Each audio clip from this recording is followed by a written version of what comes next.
Namaste. Welcome to the UPSC podcast channel.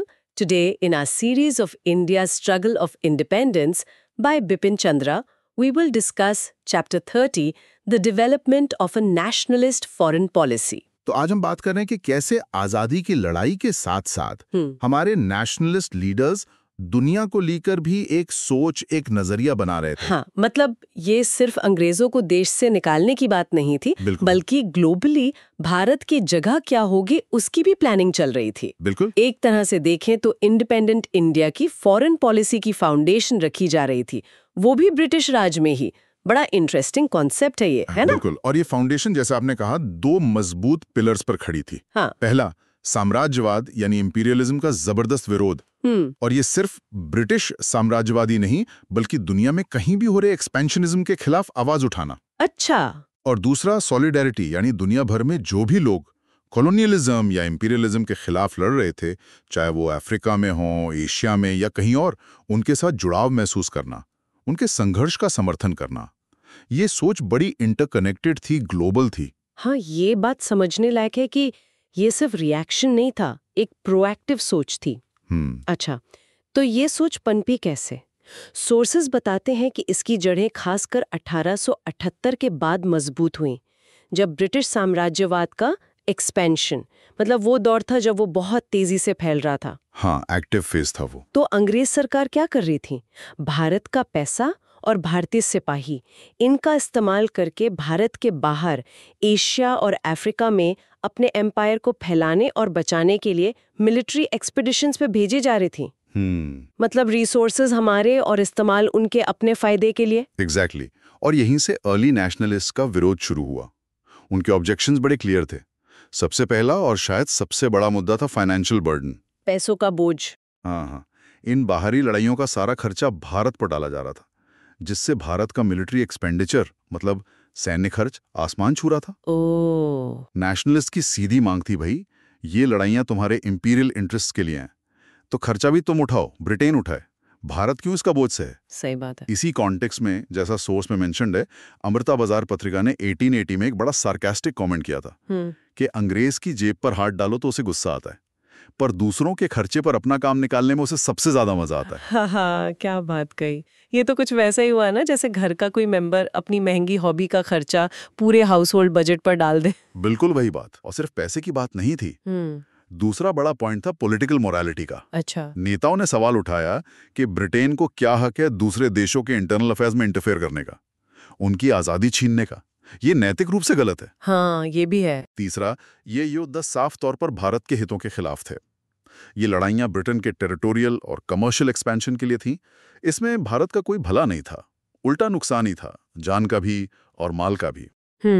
और चौथा, इसी से जुड़ा हुआ पॉइंट था एडवोकेसी फॉर पीस। नेशनलिस्ट का मानना था कि भारत जैसे देश के विकास के लिए, जहां इंटरनल डेवलपमेंट की इतनी ज्यादा जरूरत और पोटेंशियल है, वहां शांति चाहिए। बिल्कुल। हमें इन बेवजह के इंटरनेशनल झगड़ों में पड़ने की जरूरत नहीं है। पैसा और एनर्जी देश के अंदर लगनी चाहिए। चलिए, अब कुछ स्पेसिफिक एग्जाम्पल्स देखते हैं जो सोर्सेज में दिए गए, और देखते हैं कि नेशनलिस्ट ने कैसे रिएक्ट किया। शुरुआत करते हैं सेकेंड अफगान वॉर 1878-80 से। हाँ, इस युद्ध पर सुरेंद्रनाथ बनर्जी जैसे बड़े नेताओं ने खुलकर बोला। उन्होंने इसे अनराइचस वॉर, अन्यायपूर्ण युद्ध कहा और इतिहास का काला धब्बा बताया। बाप रे, इतनी कड़ी आलोचना। हाँ, और वही मांग दोहराई गई। ये ब्रिटिश इंपीरियल पॉलिसी का नतीजा है, खर्चा ब्रिटेन को उठाना चाहिए। सोचिए, एक तरफ देश में गरीबी, फमीन पड़ रहे हैं, और दूसरी तरफ ये फिजूल खर्ची।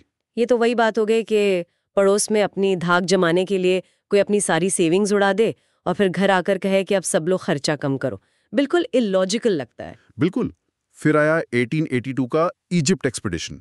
मिस्र में कर्नल अराबी पाशा की लीडरशिप में एक नेशनलिस्ट रिवोल्ट चल रहा था ब्रिटिश इन्फ्लुएंस के खिलाफ। अच्छा। उसे दबाने के लिए अंग्रेजों ने भारत से सेना भेज दी। और हमारे नेशनलिस्ट का इस पे क्या कहना था?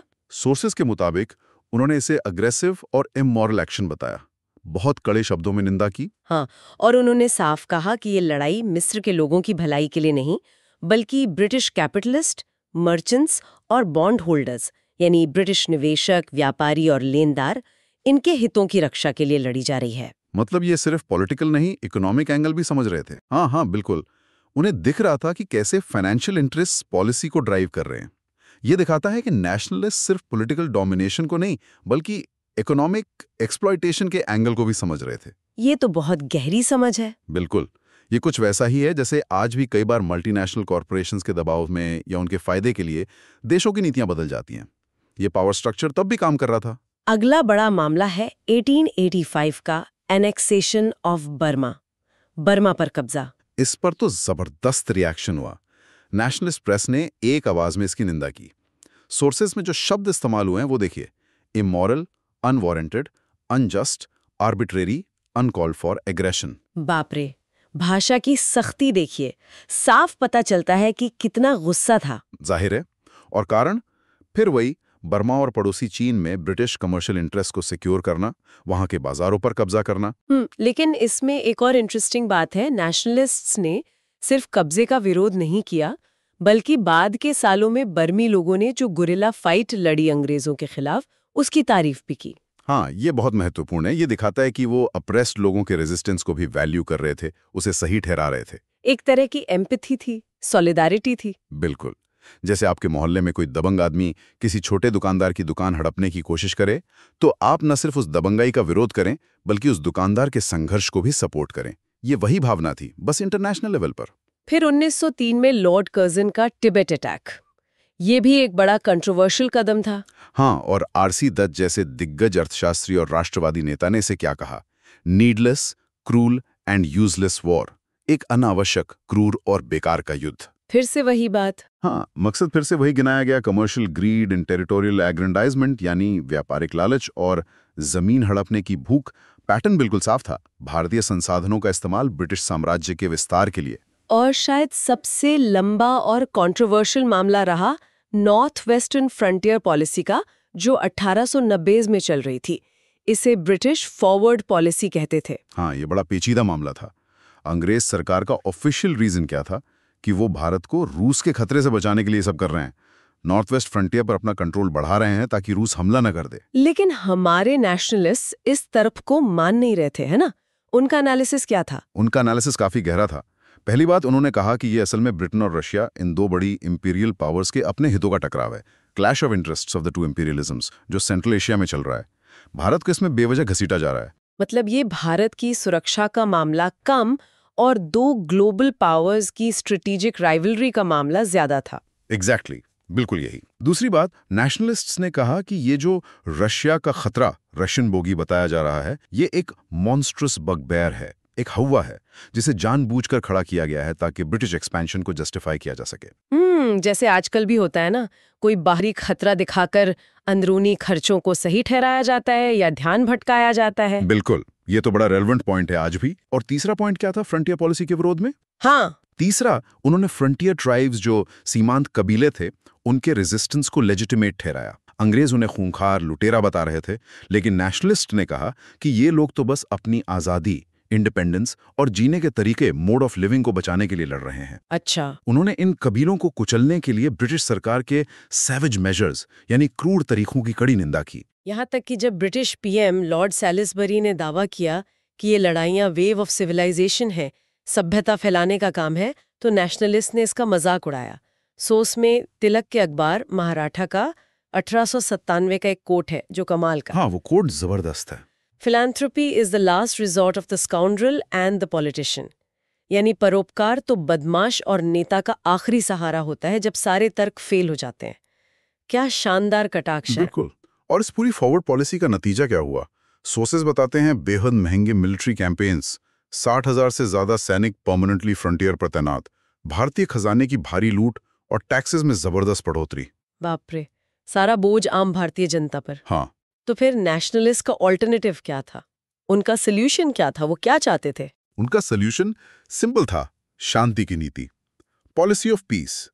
1897 में कांग्रेस के प्रेसिडेंट सी शंकरन नायर ने अपने भाषण में कहा, और ये सोर्स में कोटेड है, जो आज भी रेलेवेंट लगता है, हमारी सच्ची नीति शांतिपूर्ण नीति है। हमारे देश के इंटरनल डेवलपमेंट की इतनी कैपेसिटी है, हमें जरूरी रिफॉर्म्स लागू करने हैं, इसके लिए हमें लंबी शांति चाहिए। बात तो सीधी है, देश का भला लड़ाइयों से नहीं, अंदरूनी विकास से होगा। ये सोच आज भी कितनी मायने रखती है। बिल्कुल। हाँ, और इन स्पेसिफिक विरोधों के साथ साथ 1880 से 1914 के बीच कुछ और ब्रॉडर थीम्स भी डेवलप हो रहे थे नेशनलिस्ट फॉरेन पॉलिसी थिंकिंग में। अच्छा, जैसे सोर्सेज में बताया गया है, पहला था solidarity with liberation movements world wide. अच्छा, मतलब सिर्फ अपने देश की आजादी की लड़ाई नहीं, बल्कि दुनिया में कहीं भी लोग आजादी के लिए लड़ रहे हैं, उनके साथ भी एक कनेक्शन महसूस करना। बिल्कुल सही। भारतीय नेशनलिस्ट लीडर्स और press Ireland, Russia, Turkey, Burma, Afghanistan, Egypt, Sudan, Ethiopia और अफ्रीका के दूसरे देशों में चल रहे फ्रीडम स्ट्रगल्स के लिए सिंपैथी एक्सप्रेस कर रहे थे, सपोर्ट जता रहे थे। ये तो कमाल की बात है। हाँ, और जब चीन में बॉक्सर रिबेलियन हुआ और विदेशी ताकतों ने मिलकर उसे दबाया, तो भारतीय नेशनलिस्ट ने फॉरेन इंटरवेंशन का विरोध किया और वहां भारतीय सैनिकों को भेजने की कड़ी निंदा की। ये एक तरह की ग्लोबल कॉन्शियसनेस है, ये समझना कि साम्राज्यवाद एक ग्लोबल फिनोमेना है और इसके खिलाफ लड़ाई भी ग्लोबल होनी चाहिए। बिल्कुल, जैसे अलग अलग यूनिवर्सिटी के स्टूडेंट्स किसी कॉमन इनजस्टिस के खिलाफ एक साथ आ जाते हैं, वैसी ही फीलिंग। सही कहा। दूसरा थीम क्या था? दूसरा इंपॉर्टेंट थीम था एशिया कॉन्शियसनेस का उभरना। सोर्सेज बताते हैं कि इसकी झलक पहली बार शायद 1885 के बर्मा युद्ध के विरोध में दिखी, जब कुछ नेशनलिस्ट पेपर्स ने दुख जताया कि एक फेलो एशियन कंट्री अपनी आजादी खो रहा है। एशियाई जुड़ाव। और इसमें जापान के उदय का क्या रोल था? 1868 के मेजी रेस्टोरेशन के बाद जापान तेजी से मॉडर्नाइज हुआ। हाँ, जापान के राइज को भारतीय नेशनलिस्ट्स ने बड़े इंटरेस्ट से देखा। उन्हें लगा कि ये प्रूफ है कि एक एशियन कंट्री भी वेस्टर्न डोमिनेशन के बिना प्रोग्रेस कर सकता है, इंडस्ट्रियलाइज हो सकता है। एक उम्मीद जगी होगी। हाँ, जरूर, लेकिन ये कोई ब्लाइंड एडमिरेशन नहीं थी। जब जापान ने 1895 में चीन पर हमला किया या बाद में बॉक्सर रेबेलियन को दबाने में वेस्टर्न पावर्स का साथ दिया, तो भारतीय नेशनलिस्ट्स ने उसकी क्रिटिसिज्म भी की। अच्छा, मतलब आंखें खुली रखी थी। बिल्कुल, उन्हें चिंता थी कि कहीं जापान भी वेस्टर्न इंपीरियल पावर्स की तरह ना बन जाए। चीन को बांटने की जो कोशिशें चल रही थी, उसका भी विरोध किया, क्योंकि वो नहीं चाहते थे कि एशिया की एक और बड़ी पावर खत्म हो जाए। और फिर रूसो जापानीज वॉर 1904-1905 हुआ, जिसमें जापान ने रूस को हरा दिया। इसका क्या असर हुआ? इसका बहुत बड़ा साइकोलॉजिकल इम्पैक्ट हुआ। आप सोचिए, एक छोटी एशियाई शक्ति ने एक बड़ी यूरोपियन शक्ति को हरा दिया। इसने यूरोपियन इन्विंसिबिलिटी की यूरोपियन ताकतें अजय हैं इस मिथ को तोड़ दिया। हाँ, ये तो बहुत बड़ी बात थी उस समय। इससे एक पैन एशियन फीलिंग, अखिल एशियाई भावना को और बल मिला। ये कुछ ऐसा था कि हाँ, हम एशियाई भी किसी से कम नहीं हैं। लेकिन साथ ही, जैसा मैंने कहा, ये भावना क्रिटिकल भी थी। जापान के एक्सपेंशनिस्ट पॉलिसीज की आलोचना भी जारी रही। समझ गया। तो सॉलिडारिटी थी, एशिया कॉन्शियसनेस थी, और तीसरा बड़ा थीम जो उभर रहा था, वो था अंडरस्टैंडिंग इकोनॉमिक इंपीरियलिज्म। राष्ट्रवादी नेता अब सिर्फ पॉलिटिकल डोमिनेशन का विरोध नहीं कर रहे थे, बल्कि वो साम्राज्यवाद के पीछे के इकोनॉमिक ड्राइवर्स को भी समझने लगे थे। अच्छा, खासकर फॉरेन कैपिटल एक्सपोर्ट्स का रोल। अच्छा, मतलब वो ये समझ रहे थे कि ये जो नया फेज ऑफ इंपीरियलिज्म है 19वीं सदी के अंत का, उसके पीछे पैसा, इन्वेस्टमेंट और मार्केट्स की तलाश एक बड़ा कारण है। प्रिसाइसली, बिल्कुल यही। सोर्सेज में तिलक और अगरकर के अखबार मराठा का 1885 का एक कोट है, जो बर्मा पर कब्जे के पीछे का लॉजिक समझाता है। हाँ। अखबार लिखता है कि इंग्लैंड के पास सरप्लस पॉपुलेशन और सरप्लस कैपिटल है, इसलिए वो माइट इज राइट, जिसकी लाठी उसकी भैंस के सिद्धांत पर चलने को मजबूर है, ताकि अपनी बढ़ती आबादी के लिए खाना और अपने मैन्युफैक्चरर्स के लिए मार्केट ढूंढ सके। हाँ। कितनी पेनिट्रेटिंग एनालिसिस है। वाकई ये तो एकदम जड़ तक जा रहे हैं।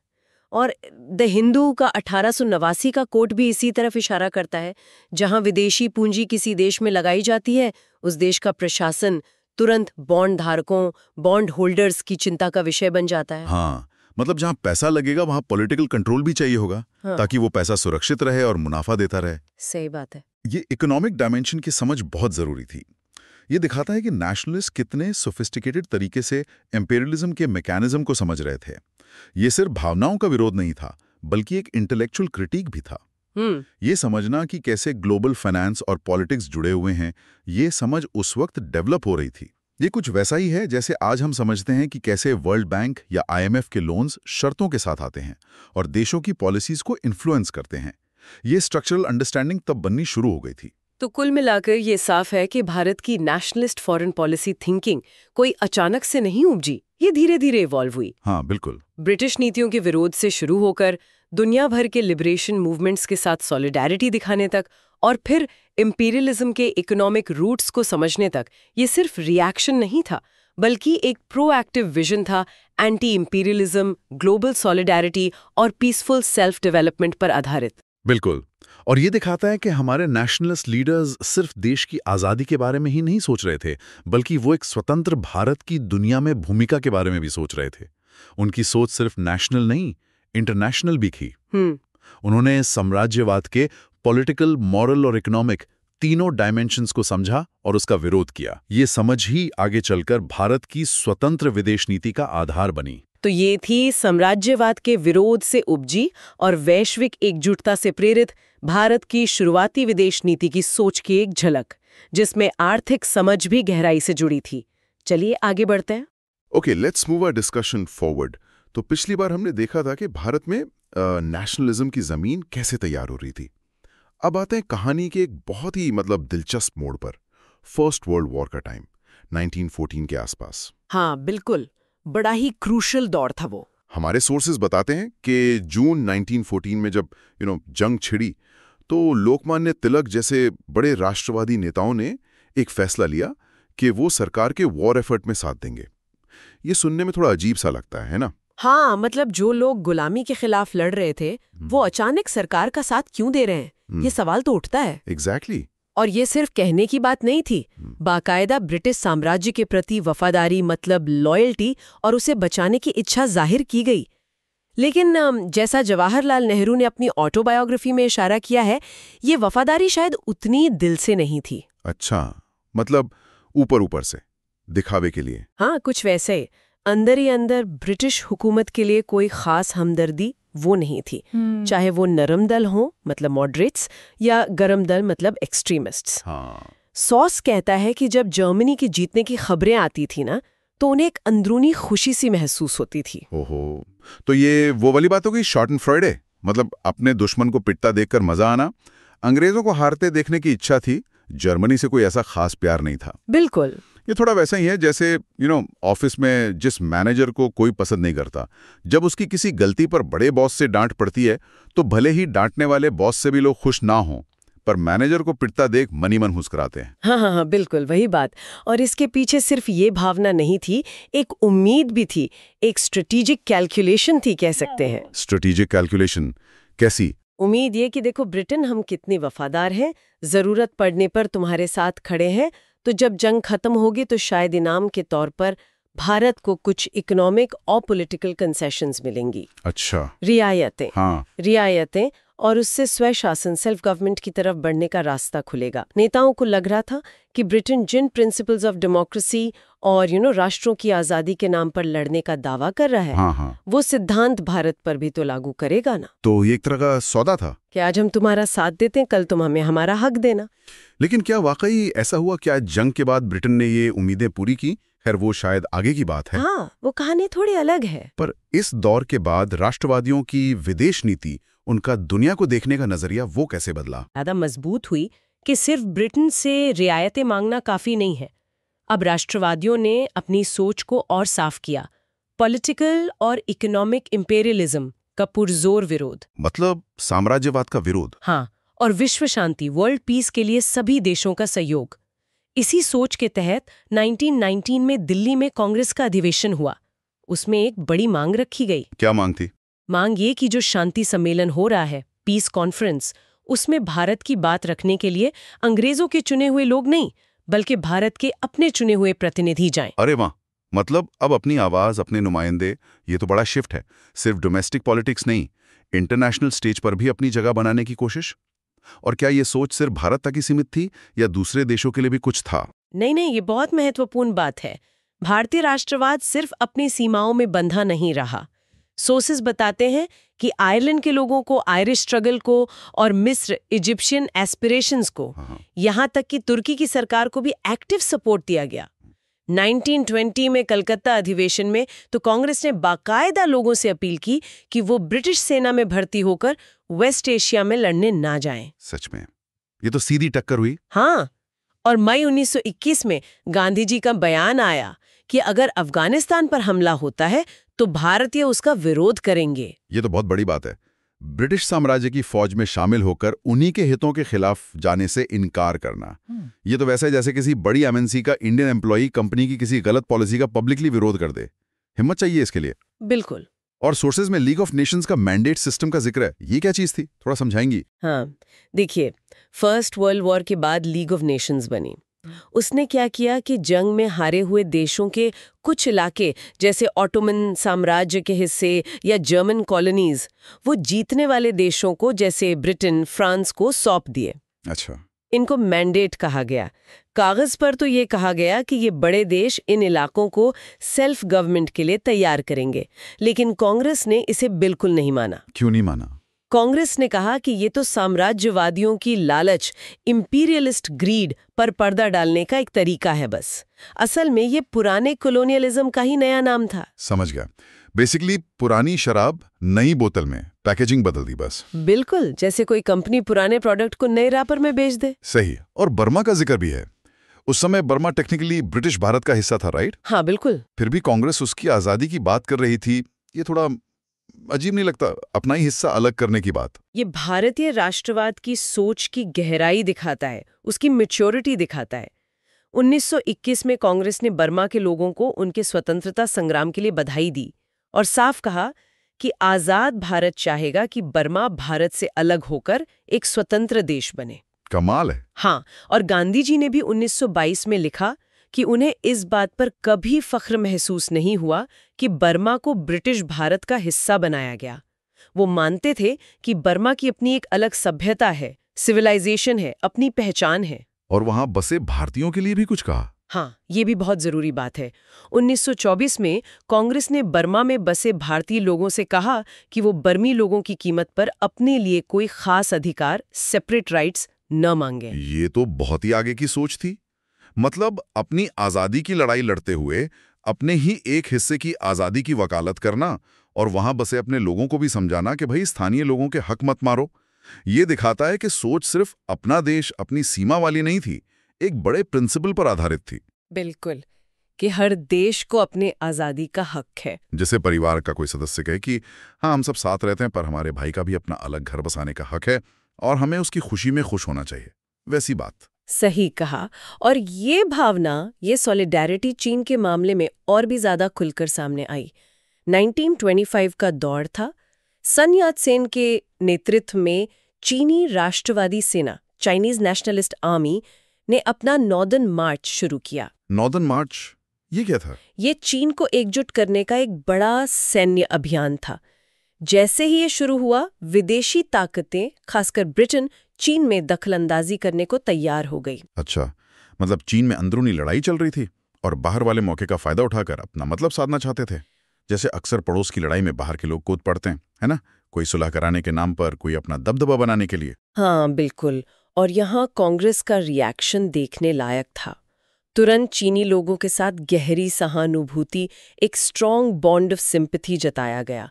कहा गया कि हम चीन के नेशनल यूनिटी के संघर्ष में उनके साथ हैं, क्योंकि हमारा दुश्मन, कॉमन एनिमी, साम्राज्यवाद एक ही है। कांग्रेस ने जोरदार विरोध किया कि भारतीय सैनिकों को चीन भेजा जाए, और गांधी जी ने 1925 में जो कहा वो बहुत पावरफुल था। क्या कहा था उन्होंने? उन्होंने कहा कि भारतीय सैनिकों का इस्तेमाल करके निर्दोष चीनी छात्रों पर गोली चलवाना एक अपमानजनक और नीचा दिखाने वाला तमाशा है, अ ह्यूमिलिएटिंग एंड डिग्रेडिंग स्पेक्टिकल। और फिर उन्होंने जो बात कही वो भारतीय राष्ट्रवाद की सोच के विकास को दिखाती है। क्या? उन्होंने कहा कि ये घटना साबित करती है कि भारत को गुलाम सिर्फ भारत का शोषण करने के लिए नहीं रखा गया है, बल्कि इसलिए भी रखा गया है ताकि ब्रिटेन भारत को एक हथियार की तरह इस्तेमाल करके चीन जैसे महान और प्राचीन राष्ट्र का शोषण कर सके। वाह, ये तो बहुत ही तीखी और गहरी बात थी। मतलब भारत की गुलामी सिर्फ भारत की प्रॉब्लम नहीं है, वो दूसरे देशों की गुलामी को भी इनेबल कर रही है। भारत ब्रिटिश साम्राज्यवाद का एक औजार बन गया है, अनजाने में ही सही। बिल्कुल। ये तो वैसा हुआ जैसे किसी बड़े दबंग लड़के का छोटा भाई सिर्फ खुद पिटता नहीं है, बल्कि उसे मजबूर किया जाता है कि वो दूसरों को धमकाने में बड़े भाई का साथ दे। बेचारा छोटा भाई, न इधर का रहा न उधर का। बिल्कुल सही विश्लेषण। और ये सिर्फ गांधी जी की सोच नहीं थी, ये भावना कांग्रेस में आम हो रही थी। जनवरी 1927 में एस श्रीनिवास अयंगर ने सेंट्रल लेजिस्लेटिव असेंबली में एक एडजर्नमेंट मोशन पेश किया। स्थगन प्रस्ताव? हाँ, जिसमें भारतीय सैनिकों को चीन में इस्तेमाल करने का कड़ा विरोध किया गया। 1927 में कांग्रेस ने खासकर मद्रास अधिवेशन में बार-बार इस मुद्दे पर अपनी तीव्र भावनाएं व्यक्त की। अच्छा। मद्रास कांग्रेस ने तो भारतीयों को सलाह दी कि वे चीन जाकर चीनी लोगों के खिलाफ ना लड़ें और ना ही ऐसा कोई काम करें, क्योंकि चीनी लोग साम्राज्यवाद के खिलाफ संघर्ष में उनके साथी हैं, फेलो फाइटर्स। इतना ही नहीं, कांग्रेस ने मेसोपोटामिया, आज का इराक, ईरान और बाकी सभी विदेशी देशों से भारतीय सैनिकों को वापस बुलाने की भी मांग की। तो चीन का मुद्दा एक तरह से रैलिंग पॉइंट बन गया, साम्राज्यवाद विरोधी भावना, एंटी इंपेरियलिस्ट सेंटिमेंट को जाहिर करने का एक बड़ा मंच। जैसे आजकल कोई बड़ा मुद्दा ट्विटर पे ट्रेंड करने लगता है और दुनिया भर से लोग उस पर अपनी राय जाहिर करते हैं, अपनी सॉलिडेरिटी दिखाते हैं। ये कुछ वैसा ही था उस जमाने के हिसाब से, लेकिन शायद ज्यादा असरदार। हाँ, और ये सिर्फ चीन तक सीमित नहीं रहा। 1928 में कांग्रेस ने मिस्र, सीरिया, फिलिस्तीन, इराक और अफगानिस्तान के लोगों को भी उनके नेशनल लिबरेशन स्ट्रगल्स में अपना पूरा समर्थन देने का आश्वासन दिया। तो ये जुड़ाव बढ़ता जा रहा था। जी, ये जो भावना थी कि हम सब औपनिवेशिक लोग, कॉलोनियल पीपल, एक हैं, और भारत की गुलामी कैसे ब्रिटिश साम्राज्यवाद को मजबूत करती है, इसे डॉक्टर M.A. अंसारी ने 1927 के कांग्रेस अधिवेशन में अपने अध्यक्षीय भाषण में बहुत खूबसूरती से समझाया।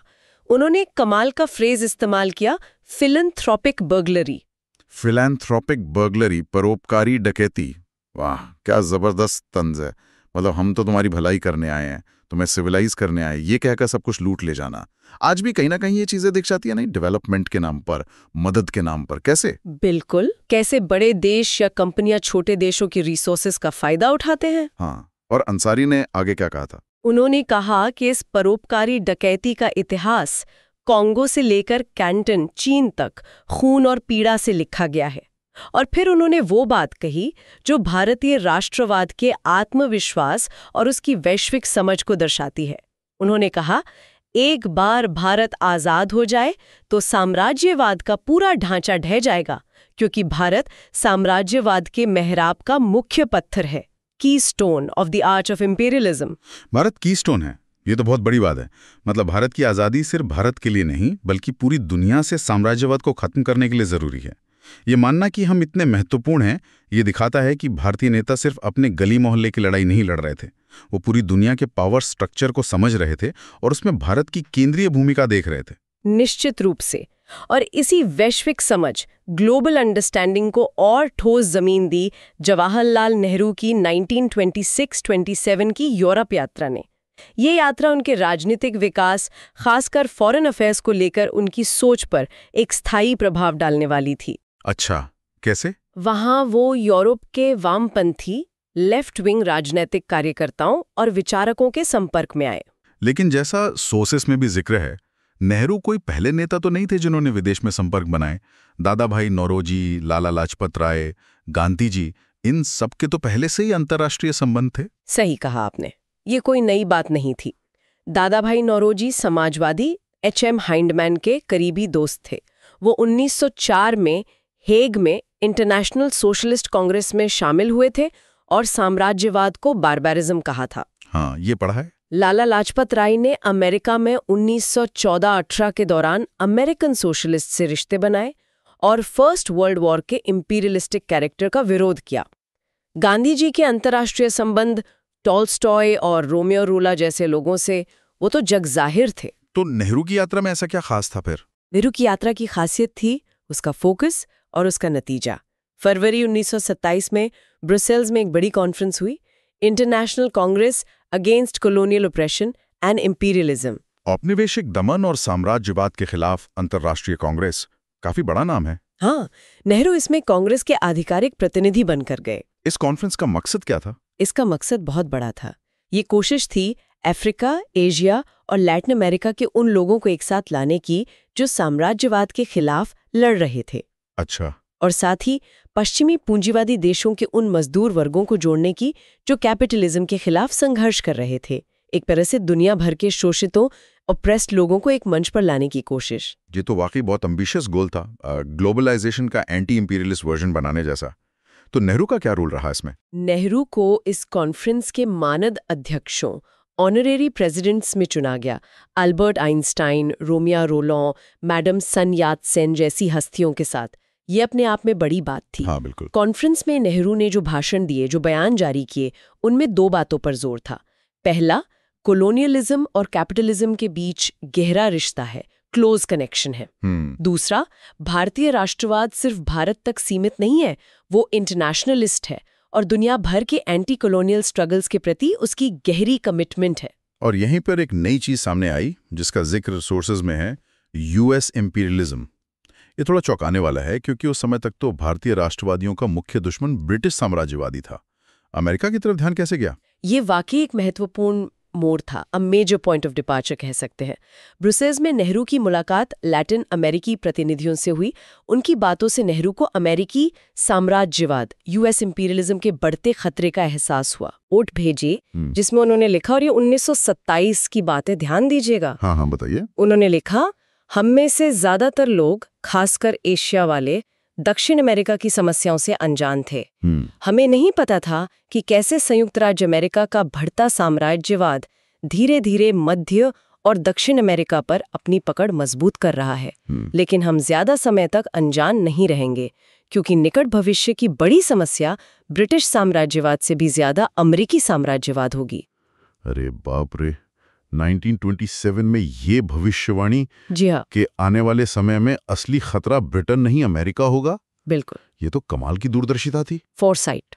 आज की दुनिया को देखें तो ये बात कितनी सटीक लगती है। बिल्कुल, ये तो वैसा है जैसे कोई क्रिकेट एक्सपर्ट मैच शुरू होने से पहले ही बता दे कि कौन सा नया खिलाड़ी आगे चलकर स्टार बनेगा। की स्थापना हुई, साम्राज्यवाद के खिलाफ लीग। अच्छा, हाँ, एक संगठन बना। जी। नेहरू को इसके एग्जीक्यूटिव काउंसिल में चुना गया और कांग्रेस भी इससे एक एसोसिएटेड मेंबर के तौर पर जुड़ गई। इसके बाद कांग्रेस ने अपने कलकत्ता अधिवेशन में बाकायदा घोषणा की कि भारत का संघर्ष साम्राज्यवाद के खिलाफ एक वर्ल्ड वाइड स्ट्रगल का हिस्सा है। तो पूरी तरह से इंटरनेशनल पर्सपेक्टिव आ गया। हाँ, और दूसरे देशों के साम्राज्यवाद विरोधी आंदोलनों से संपर्क बनाने के लिए एक फॉरेन डिपार्टमेंट खोलने का भी फैसला किया गया। तो ये जो अंतर्राष्ट्रीय सोच थी, साम्राज्यवाद को एक वैश्विक समस्या समझना और उसमें अमेरिका के भावी रोल को पहचानना, क्या इस पर कांग्रेस में आम सहमति थी या ये सिर्फ नेहरू और लेफ्ट विंग विचारों से प्रभावित लोगों की सोच थी? गांधी जी का क्या रुख था इस पर? ये सवाल महत्वपूर्ण है और सोर्स में इसका जवाब भी मिलता है। गांधी जी का सितंबर 1933 का नेहरू को लिखा एक पत्र है। हाँ। उसमें गांधी जी लिखते हैं, हमें ये पहचानना चाहिए कि हमारा राष्ट्रवाद प्रगतिशील अंतर्राष्ट्रीयता, प्रोग्रेसिव इंटरनेशनलिज्म के साथ असंगत नहीं होना चाहिए। इसलिए मैं आपके साथ पूरी तरह सहमत हो सकता हूं और कह सकता हूं कि हमें दुनिया की प्रगतिशील ताकतों, progressive forces of the world के साथ खड़ा होना चाहिए। कमाल है, यानी कि गांधी जी भी इस व्यापक अंतर्राष्ट्रीय दृष्टिकोण से सहमत थे। जी। तो कुल मिलाकर अगर हम देखें, फर्स्ट वर्ल्ड वॉर की शुरुआत में जो एक कह सकते हैं दिखावटी या मजबूरी या उम्मीद वाली वफादारी थी, हाँ, वहां से लेकर 1930s तक आते आते भारतीय राष्ट्रवाद की सोच कितनी बदल गई थी। अपनी आज़ादी की लड़ाई को सिर्फ अपनी लड़ाई न समझकर उसे दुनिया भर के साम्राज्यवाद विरोधी आंदोलनों से जोड़ना, ग्लोबल पावर स्ट्रक्चर्स को समझना, यहां तक कि भविष्य के खतरों को भी पहचान लेना। बिल्कुल, ये वाकई एक गहरा वैचारिक विकास था, एक आइडियोलॉजिकल एवोल्यूशन था। ये सिर्फ अंग्रेजों भारत छोड़ो का नारा नहीं था, ये कहीं ना कहीं दुनिया भर के साम्राज्यवादी दुनिया छोड़ो की सोच बन रही थी। सही कहा, एक बहुत बड़ा शिफ्ट था ये। चलिए आगे बढ़ते हैं। Okay, let's move our discussion forward. आज हम बात कर रहे हैं कि कैसे भारत की आज़ादी की लड़ाई के दौरान या 1930s के बाद, स्पेशली 1936 ऑनवर्ड्स, हमारी अपनी एक इंडिपेंडेंट फॉरेन पॉलिसी, मतलब दुनिया को देखने का अपना नजरिया कैसे डेवलप हुआ। हाँ, मतलब हम सिर्फ अंग्रेजों से लड़ाई पर ही फोकस नहीं कर रहे थे, दुनिया में जो आग लगी हुई थी उस पर भी हमारा एक स्टैंड था। बिल्कुल। कैसे कांग्रेस और उसके नेताओं ने, खासकर नेहरू और गांधी जी ने, दुनिया भर में हो रही उथल पुथल जैसे फैशिज्म का राइज, स्पेन का सिविल वॉर, चाइना पर जापान का हमला, इन सब पर रिएक्ट किया। ये सब हम समझ रहे हैं बिपिन चंद्रा की किताब इंडिया स्ट्रगल फॉर इंडिपेंडेंस के चैप्टर 30 से। तो चलो इसमें और गहराई से उतरते हैं। एब्सोल्युटली। और ये समझना इसलिए ज़रूरी है क्योंकि ये दिखाता है कि हमारे फ्रीडम फाइटर्स का विजन सिर्फ देश की आज़ादी तक लिमिटेड नहीं था। हाँ, मतलब दूर की सोच रहे थे। हाँ, वो समझ रहे थे कि इंडिया का फ्यूचर दुनिया के फ्यूचर से जुड़ा हुआ है। ये वो दौर था जब दुनिया तेजी से बदल रही थी, जैसे आजकल एआई और टेक बदल रहे हैं, शायद उससे भी ज्यादा फंडामेंटल तरीके से। सही बात है। इटली में मुसोलिनी, जर्मनी में हिटलर, जापान में मिलिट्री लीडरशिप, ये फैशिज्म की लहर थी और कांग्रेस इसे सिर्फ एक पॉलिटिकल डिफरेंस की तरह नहीं देख रही थी। नहीं, ये कुछ और था। उन्होंने इसे इंपीरियलिज्म यानी साम्राज्यवाद और रेशियलिज्म, नस्ल भेद का सबसे खतरनाक, सबसे घिनौना रूप माना, जैसे कोई बीमारी जो फैलती जा रही हो। हाँ, बिल्कुल। उन्हें साफ दिख रहा था कि भारत का भविष्य सिर्फ हमारी अपनी लड़ाई पर नहीं, बल्कि दुनिया में जो बड़ी जंग छिड़ने वाली थी, fascism versus democracy, imperialism versus freedom, socialism versus reactionary forces, उस पर डिपेंड करेगा। मतलब ये नहीं कि बस घर में लड़ाई चल रही तो बाहर क्या हो रहा है उससे मतलब नहीं। जैसे आजकल भी होता है ना, कोई कहता है यार पहले अपने देश की प्रॉब्लम सॉल्व करो फिर दुनिया की सोचना। एग्जैक्टली। लेकिन कांग्रेस का अप्रोच इंटरकनेक्टेड था। तो उन्होंने सिर्फ निंदा प्रस्ताव पास नहीं किए, सिर्फ बयानबाजी नहीं की, एक्शन क्या लिया। हमने सुना है इथियोपिया, स्पेन, चाइना, चेकोस्लोवाकिया के लोगों के संघर्ष का खुलकर सपोर्ट किया। हाँ, किया। ये सपोर्ट कैसा था?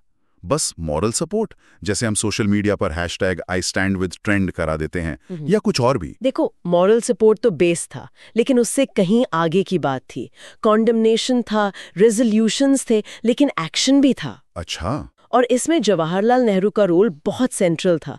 वो उस समय कांग्रेस के फॉरेन पॉलिसी के मेन आर्किटेक्ट और आवाज थे। हाँ, वो तो थे। 1936 के लखनऊ कांग्रेस में उन्होंने जो प्रेसिडेंशियल एड्रेस दिया, वो कमाल का एनालिसिस था ग्लोबल सिचुएशन का।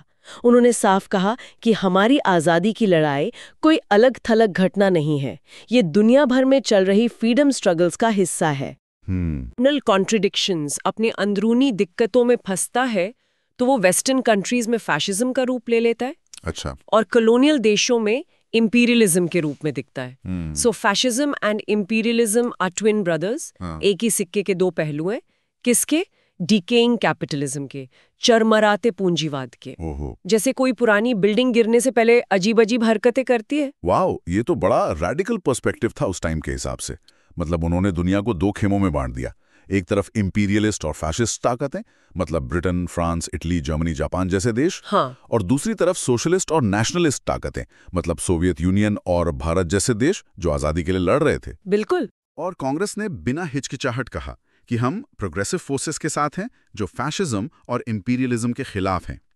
नेहरू ने 1939 में ये तक लिखा कि our frontiers are not in our country only, they are in Spain and China also. हाँ, ये बहुत पावरफुल स्टेटमेंट था। मतलब हमारी लड़ाई सिर्फ भारत में नहीं, स्पेन और चीन में भी लड़ी जा रही है। ये कुछ वैसा ही है जैसे आज कोई क्लाइमेट एक्टिविस्ट कहता है कि अमेज़न के जंगल जल रहे हैं, तो ये सिर्फ ब्राजील की प्रॉब्लम नहीं, ये मेरी भी प्रॉब्लम है। बिल्कुल सही एग्जाम्पल है। या जैसे कोई कहता है कि कहीं भी इनजस्टिस हो रहा है तो वो हम सबके लिए खतरा है। ये ग्लोबल सॉलिडेरिटी की फीलिंग थी। और ये सिर्फ नेहरू की इंटेलेक्चुअल एक्सरसाइज नहीं थी।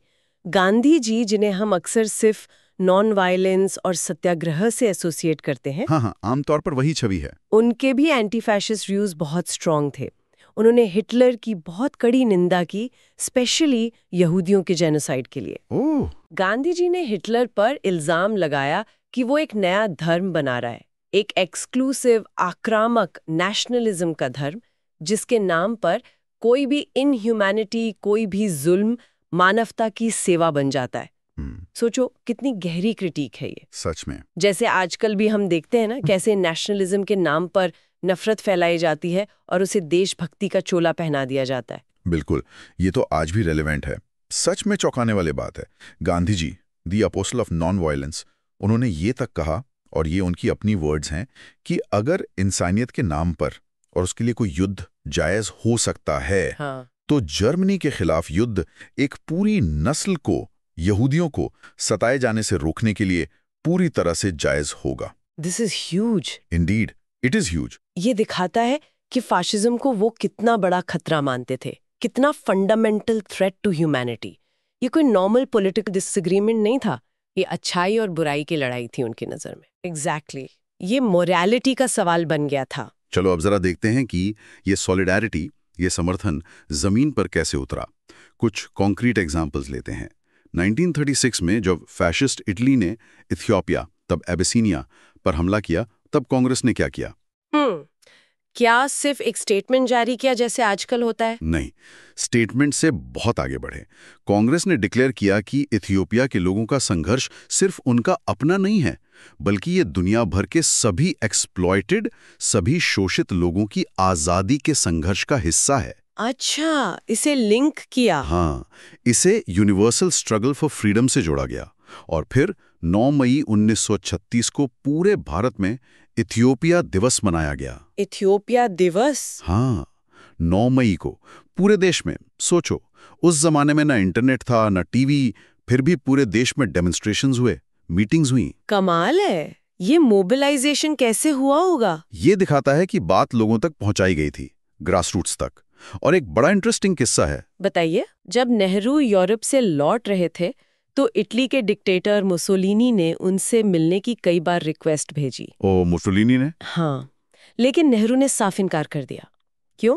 Because he didn't want to be used for fascist propaganda. अच्छा, मतलब उन्हें डर था कि मुसोलिनी इस मीटिंग को अपने प्रचार के लिए इस्तेमाल करेगा, ये दिखाने के लिए कि देखो भारत का नेता भी मुझसे मिल रहा है। राइट। ऑप्टिक्स का ध्यान रखना। बिल्कुल। वैसे जैसे आजकल कोई समझदार सेलिब्रिटी किसी दागी पॉलिटिशियन या बिजनेसमैन के साथ प्लेटफॉर्म शेयर करने से बचता है अपनी रेपुटेशन बचाने के लिए। एग्जैक्टली, वही बात। और स्पेनिश सिविल वॉर 1936-39, वहां तो मामला और भी सीधा था। एक तरफ चुनी हुई रिपब्लिकन सरकार, दूसरी तरफ फैशिस्ट जनरल फ्रैंको, जिसे हिटलर और मुसोलिनी सपोर्ट कर रहे थे। हाँ, वो तो बिल्कुल आर पार की लड़ाई दिख रही थी। वहां कांग्रेस का क्या स्टैंड था? वहां तो कांग्रेस का सपोर्ट जबरदस्त था, फुल थ्रोटेड।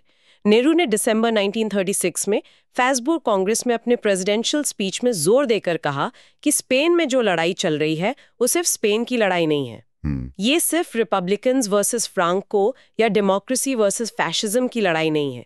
ये दुनिया भर में प्रोग्रेस और रिएक्शन की ताकतों के बीच की लड़ाई है। राइट। और फिर उन्होंने वो फेमस लाइन कही, आज स्पेन में हमारी लड़ाइयां लड़ी जा रही हैं। In Spain today our battles are being fought. ये लाइन तो बहुत सुनी है। और ये सिर्फ शब्द नहीं थे। जून 1938 में नेहरू खुद वी.के. कृष्णा मेनन के साथ स्पेन गए। सोचो, सिविल वॉर चल रहा है, खतरा है, लेकिन वो गए। अरे वाह, रिस्क लेकर गए। हाँ बिल्कुल, वो बैटल फ्रंट तक गए और बार्सिलोना शहर, जिस पर लगातार बॉम्बार्डिंग हो रही थी, वहां 5 दिन बिताए। ये पर्सनल कमिटमेंट दिखाता है। It wasn't just politics from an armchair. नहीं, बिल्कुल नहीं। गांधी जी ने भी अक्टूबर 1938 में स्पेन के प्रधानमंत्री जुआन नेग्रिन को मैसेज भेजा, मेरा पूरा दिल सहानुभूति में आपके साथ है। May your suffering bear fruit in the attainment of true freedom. फिर आया चेकोस्लोवाकिया का मामला 1938। हिटलर ने सुडेटनलैंड मांगा और फिर हुआ वो इन्फेमस म्यूनिक एग्रीमेंट। हाँ, म्यूनिक बिट्रेयल की कहानी, जिसमें ब्रिटेन और फ्रांस ने हिटलर को अपीज करने के लिए, उसे खुश करने के लिए चेकोस्लोवाकिया को एक तरह से उसके हवाले कर दिया। बिट्रेयल। इस पर कांग्रेस क्या रिएक्शन था? हाँ, और ये घटना दिखाती है कि कांग्रेस ग्लोबल पॉलिटिक्स को कितनी बारीकी से फॉलो कर रही थी। कांग्रेस वर्किंग कमेटी CWC, जो कांग्रेस की टॉप बॉडी है, हाँ, CWC, उसने तुरंत प्रस्ताव पास किया। नेहरू उस वक्त भारत में नहीं थे, फिर भी CWC ने ये स्टैंड लिया, जर्मनी के इस बेशरम हमले की गंभीर चिंता व्यक्त की और चेकोस्लोवाकिया के बहादुर लोगों के प्रति गहरी सहानुभूति भेजी। गांधी जी ने हरिजन में लिखा, ये बताने के लिए कि कांग्रेस कितनी अफेक्टेड थी। चेकों को पता चले कि जब उनके भाग्य का फैसला हो रहा था तो वर्किंग कमेटी दर्द से तड़प उठी थी। The working committee wrung itself with pain। मतलब दिल से महसूस किया उन्होंने। हाँ, गांधी जी ने पर्सनली लिखा कि चेकों की दुर्दशा ने उन्हें शारीरिक और मानसिक पीड़ा, फिजिकल एंड मेंटल डिस्ट्रेस दी है। ये दिखाता है कि ये मुद्दे सिर्फ पॉलिटिकल कैलकुलेशंस नहीं थे, डीपली फेल्ट मॉरल इश्यूज थे, जैसे अपने किसी दोस्त पर मुसीबत आई हो। और नेहरू तो उस समय यूरोप में ही थे, उनका रिएक्शन तो और भी डायरेक्ट रहा होगा। बिल्कुल, और उनका रिएक्शन बहुत शार्प, बहुत एंग्री था। उन्हें जर्मनी ने स्टेट गेस्ट बनने का इनविटेशन दिया था, उन्होंने ठुकरा दिया। अच्छा, जर्मनी का इनविटेशन ठुकरा दिया। हाँ, इंस्टेड वो प्राग गए, चेकोस्लोवाकिया की राजधानी।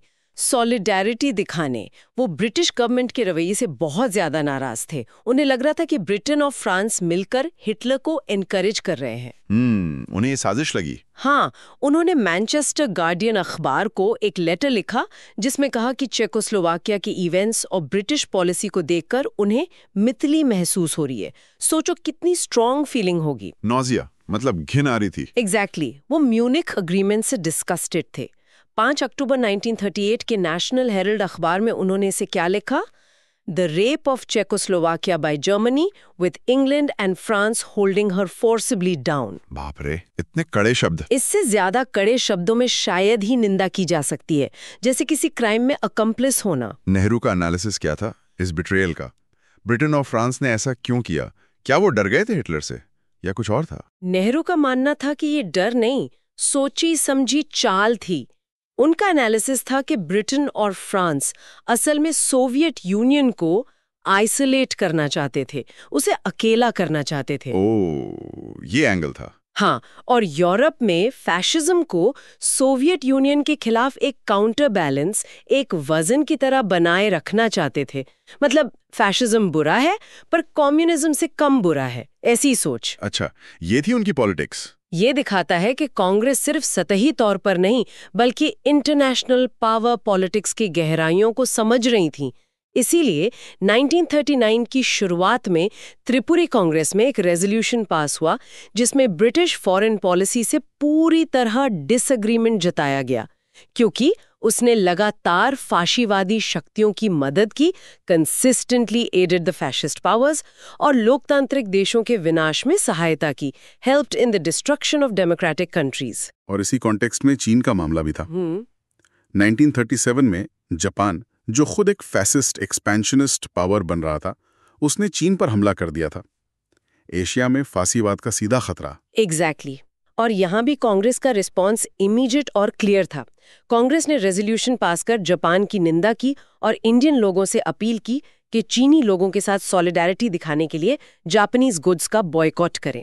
इकोनॉमिक प्रेशर, जैसे हम आज भी देखते हैं ना, किसी देश के खिलाफ गुस्सा हो तो उसके प्रोडक्ट्स खरीदना बंद कर देते हैं। हाँ बिल्कुल। 1938 के हरिपुरा अधिवेशन में इस बात को और जोर देकर दोहराया गया। चीन पर हुए हमले को एक क्रूर साम्राज्यवाद का हमला, aggression of a brutal imperialism कहा गया, और उसके साथ हुई भयावहता और डरावनी घटनाओं, हॉरर्स एंड फ्राइटफुलनेस की निंदा की गई। साथ ही वार्निंग दी गई कि चीन पर आक्रमण विश्व शांति और एशिया में स्वतंत्रता के भविष्य के लिए गंभीर परिणामों से भरा है, fraught with gravest consequences for the future of world peace and of freedom in Asia। एकजुटता दिखाने के लिए 12 जून को पूरे भारत में चीन दिवस मनाया गया। फिर से एक दिवस, मास मोबिलाइजेशन का एफर्ट। बिल्कुल। क्या चीन को कोई प्रैक्टिकल हेल्प भी भेजी गई? सिर्फ बॉयकॉट और दिवस मनाने से तो जंग जीती नहीं जाती। जैसे हम लोग यूक्रेन के लिए डोनेशंस भेजते हैं या मेडिकल सप्लाईज भेजते हैं, उस तरह का कुछ। हाँ, ये बहुत इंपॉर्टेंट पॉइंट है। Congress went beyond symbolic gestures. Doctor M Atal के नेतृत्व में एक मेडिकल मिशन चीन भेजा गया। Medical mission? हाँ, इस मिशन का काम था चीनी सेनाओं के साथ रहकर घायलों का इलाज करना। ये लोग फ्रंट लाइंस पे काम कर रहे थे। अरे वाह, ये तो बहुत बड़ा कदम था। और इस मिशन के एक सदस्य डॉक्टर द्वारकानाथ कोटनिस माओ जेडोंग की फेमस 8th रूट आर्मी के साथ काम करते हुए शहीद हो गए। शहीद हो गए?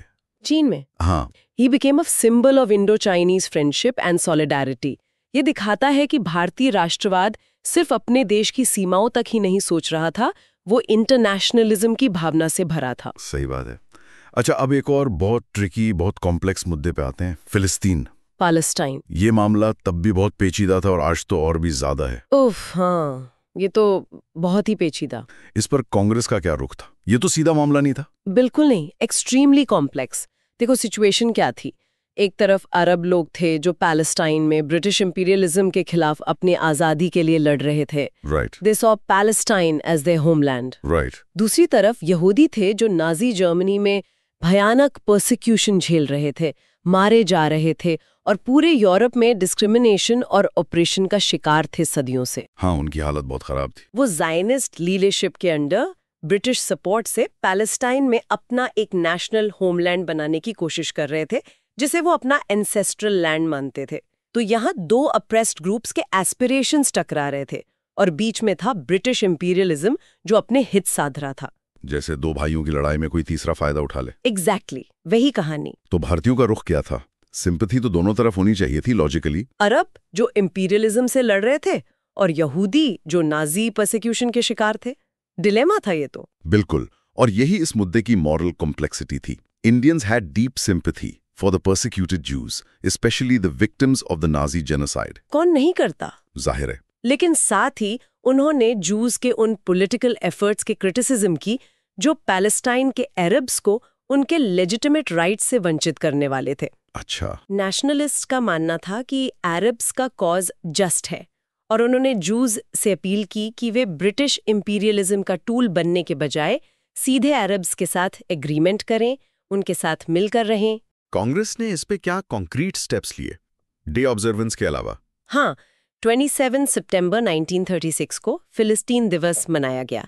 फिर अक्टूबर 1937 में AICC all India Congress committee ने फिलिस्तीन में ब्रिटिश अथॉरिटीज द्वारा किए जा रहे आतंक के शासन, रेन ऑफ टेरर और पैलेस्टाइन को बांटने, पार्टीशन के प्रपोजल का विरोध किया और अरब्स को इंडियन पीपल की सॉलिडेरिटी का एश्योरेंस दिया। सितंबर 1938 में CWC ने फिर से पार्टीशन के डिसीजन की निंदा की, अंग्रेजों से कहा कि यहूदियों और अरबों को आपस में मुद्दों को एमिकेबली सेटल करने दें और जू से अपील की कि ब्रिटिश साम्राज्यवाद की शरण ना लें। गांधी जी का क्या विचार था इस पर? उनके लिए तो ये और भी ज्यादा मॉरल टाइट रोप वॉक रहा होगा, given his principles of non violence and justice. Gandhi ji ने दिसंबर 1938 में हरिजन में एक बहुत इंपॉर्टेंट एडिटोरियल लिखा जिसमें उन्होंने इस कॉम्प्लेक्सिटी को एड्रेस किया। उन्होंने लिखा, मेरी सारी सहानुभूति यहूदियों के साथ है। My sympathies are all with the Jews. ये उन्होंने साफ किया। हाँ, पहले ये क्लियर किया। लेकिन फिर उन्होंने कहा, but my sympathy does not blind me to the requirements of justice. The cry for the national home for the Jews does not make much appeal to me. Palestine belongs to the Arabs in the same sense that England belongs to the English or France to the French. ओह, ये तो बहुत सीधी बात कह दी। हाँ, उन्होंने आगे कहा कि यहूदियों को अरबों पर थोपना गलत और अमानवीय, wrong and inhuman होगा. It would be a crime against humanity to reduce the proud Arabs. उन्होंने जूस से अपील की कि वे अरब्स के साथ रीजन करें, उन्हें पर्सुएड करें और ब्रिटिश संगीनों या गोलियों की मदद को त्याग दें। Discard the help of the British Bennett, British मदद ना लें। हाँ, और उन्होंने इशारा किया कि जैसा अभी है, वे यहूदी एक ऐसे लोगों को लूटने में अंग्रेजों के सहभागीदार हैं जिन्होंने उनका कोई नुकसान नहीं किया है। ये तो बहुत ही न्यूआंस्ड और प्रिंसिपल स्टैंड था। Empathy for Jewish suffering, but rejection of Zionist political project if it meant injustice to Arabs and condemnation of reliance on British imperialism. क्या नेहरू के भी यही विचार थे? हाँ, नेहरू ने भी 1936 से 1939 तक पैलेस्टाइन क्वेश्चन पे लगभग यही व्यूज एक्सप्रेस किए। ये पूरा अप्रोच दिखाता है कि इंडियन नेशनलिज्म wasn't narrow और सेल्फ सेंटर्ड। नहीं, बिल्कुल नहीं। उसमें एक गहरा ह्यूमनिस्ट और एंटी इंपीरियलिस्ट कोर था जो दुनिया के सबसे complicated moral and political issues पर भी अप्लाई होता था, जहां कोई इजी आंसर्स नहीं थे। सही बात है। एक और बड़ा डायमेंशन था दुनिया को देखने का, खासकर युवाओं और लेफ्ट लीनिंग लोगों में, वो था सोवियत यूनियन के प्रति नजरिया। हाँ, सोवियत यूनियन एक अलग ही फैसिनेशन था। उसके लिए काफी एडमिरेशन, काफी गुडविल थी, है ना? ऐसा क्यों था, जबकि वो तो कम्युनिस्ट था, डेमोक्रेटिक नहीं? हाँ, काफी गुडविल थी, specially among the younger generation और सोशलिस्ट्स। इसकी जड़ें पुरानी थीं। लोकमान्य तिलक, लाला लाजपत राय, बिपिन चंद्रपाल जैसे बड़े नेताओं ने भी 1917-18 में रशियन रेवोल्यूशन पर पॉजिटिव रिएक्शन दिया था। अच्छा, उन्होंने भी? हाँ, उन्होंने इसे एक ऑप्रेस्ड लोगों की जीत के रूप में देखा था।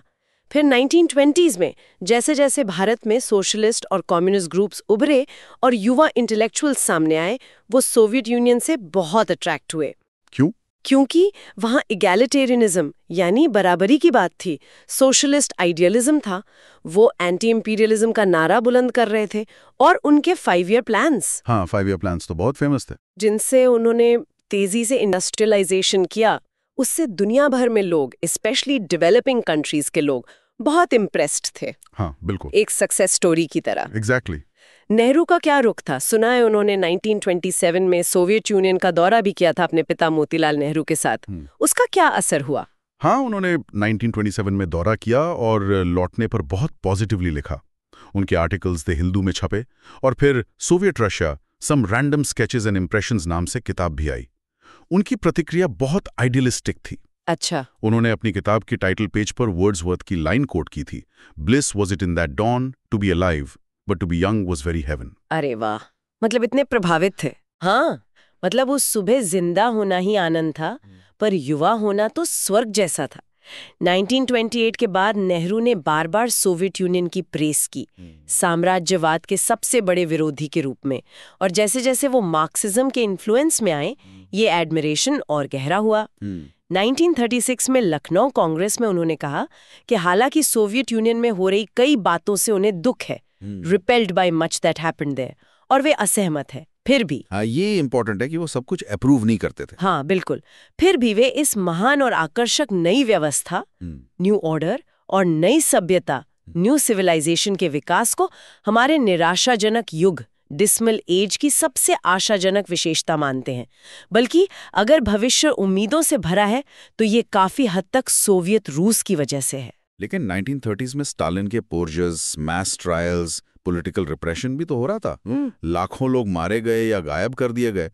उसका क्या असर हुआ नेहरू पर और बाकी लोगों पर? क्या वो इसे अनदेखा कर रहे थे? अनदेखा नहीं कर रहे थे। Nehru was certainly repelled by the purges and trials.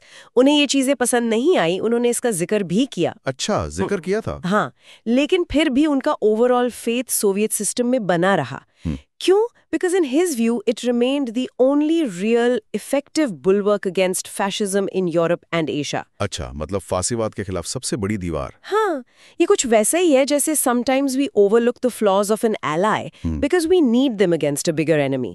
एक तरह का geopolitical pragmatism कह सकते हैं, mixed with ideological hope.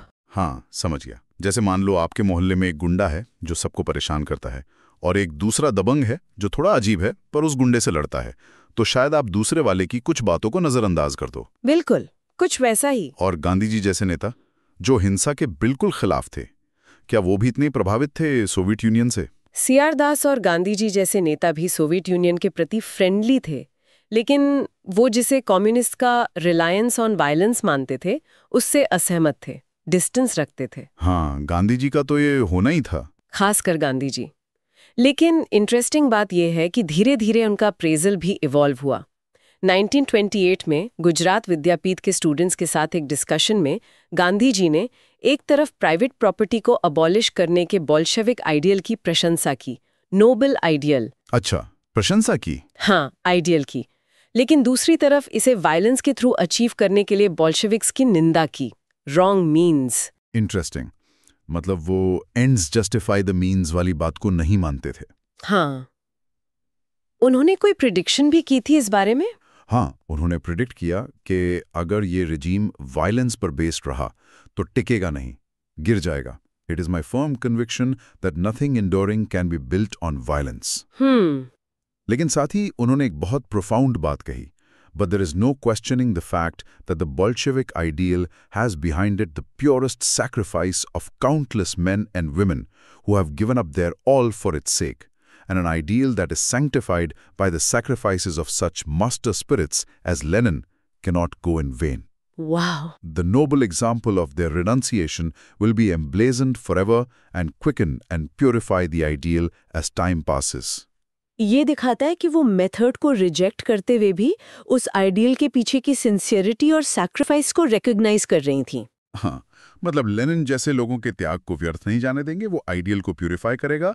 जैसे किसी गलत तरीके से कमाए पैसे से कोई मंदिर बनवा दे तो आप तरीके की निंदा करेंगे और शायद भावना की नहीं। एग्जैक्टली, ये बहुत न्यूआंस्ड अंडरस्टैंडिंग थी। और 1930s में जैसे जैसे लेफ्ट मूवमेंट भारत में स्ट्रांग हुआ, communist party, Congress socialist party, किसान सभाज, ट्रेड यूनियंस, ये गुडविल और बड़ी होगी। बिल्कुल, 1930s में जैसे जैसे ये लेफ्ट ऑर्गेनाइजेशंस मजबूत हुए, सोवियत यूनियन के प्रति सिंपैथी और सपोर्ट काफी बढ़ गया।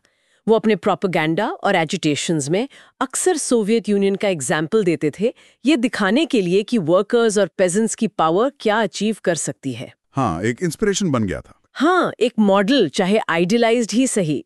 तो दुनिया धीरे धीरे सेकेंड वर्ल्ड वॉर की तरफ बढ़ रही थी, माहौल गर्म था, फैसिज्म का खतरा सामने था। कांग्रेस का स्टैंड क्या था इस इम्पेंडिंग वॉर को लेके?